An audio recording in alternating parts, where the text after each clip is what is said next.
for jumping on here, Dennis. Why don't you tell me a little bit about yourself, who you are, what you do, some of your highlights? I'm a systems builder, and people have known me for Facebook ads, but the success to drive sales on Facebook is about getting goals, confident targeting together, having the right tracking in place, building remarketing, and having great 1-minute videos. And I've been blessed to be with people like Facebook at the beginning, and having started analytics at Yahoo almost 20 years ago, just being there at the beginning to see the foundations of the internet as an engineer. And what's interesting is that you see so many people that are in marketing now and they don't have the technical understanding. So I like to bring a systems view so that anybody who can follow a recipe can be successful. A recipe for 1-minute videos, a recipe for putting on a podcast, a recipe for launching a product, for building a brand, for building a website. I think that what's happened in the medical space in the transition from 200 years ago from witch doctors to real medical doctors that have procedures and hospitals and certifications, I think the same thing is starting to happen in marketing, because you have a lot of self-proclaimed influencers, and that's transitioning into people that actually know what they're doing. Like, I'd ask you, Tate, how do you know if someone knows what they're doing in marketing? You pretty much can't right off the bat. You have to look at all the data, I guess, and go from there.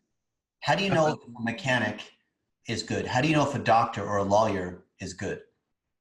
Proven results. Well, what else? That's well, they have credit from other people, I guess. I would imagine. Certification.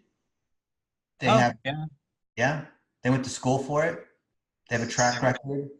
They have a mentor that taught them. There we go. They have a proven process that they follow. So yeah, it's not just one. Fair enough. All right. So how long have you been doing this for? You said 20 years? 20 years. Oh, wow. Since the beginning. So you definitely know what you're doing there. I know all the mistakes. There we go. Well, that's what ultimately leads to success, I guess. So with all of your current knowledge that you have now, if you were to be reset back to zero, what would you do first to get back where you are today with your current knowledge? What would your shortcut to success be? I would be focusing on getting rich slow. And a lot of the mistakes I have made have been from hurrying too much, from believing, for example, Facebook opened their platform in May of 2007, almost 12 years ago. And I was one of the first ones on there, and I thought, my goodness, gold rush, I need to hurry. But I found now, almost 12 years later, the same opportunities are there. And because, I guess in the internet space, people feel like because of news, because of what other people are doing, because of how quickly people appear to be achieving results, that they should have results right away.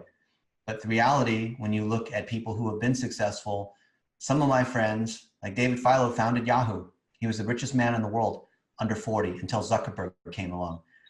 All the people I know that have started companies that are now worth hundreds of millions of dollars have taken 10 plus years to get it done.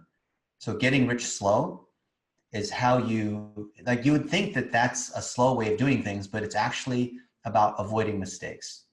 Because when you, not that you're moving slow, but when you're focusing on something that has a longer term vision that you're still going to be interested in 10 years, not like crypto or something that's really hot and faddish right now, then every step you take is actually going to build upon itself and be useful. So I don't care about whether I'm successful in the next year. I care about, is this building towards something that I'm going to care about in 5 or 10 years from now? And if that's the case, then all these other hacks start to become important, such as finding a mentor, building long-term relationships instead of the next person I can meet at the conference and take a selfie with Gary Vaynerchuk or whatever, right? I've done things like that. Investing so that you can be really good at one thing.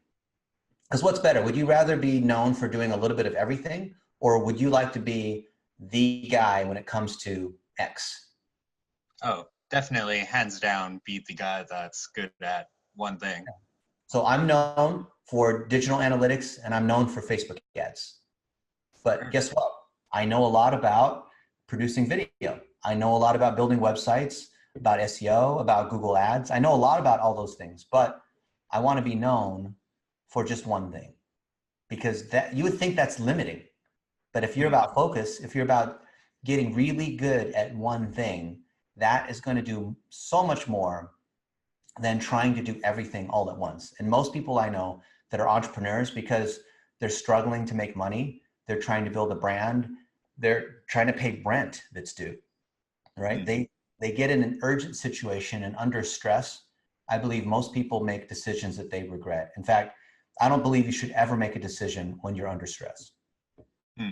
Yeah, Decisions made governed by fear are ones you always regret later. Once you lose that lack of clarity, yeah, you start drifting away from your purpose, and that's going to do a lot more damage in the long run. Kind of reminds me of the quote from Bruce Lee: "Don't fear the man that's practiced 10,000 different kicks. Fear the man that's practiced one kick 10,000 times." That's right. There we go.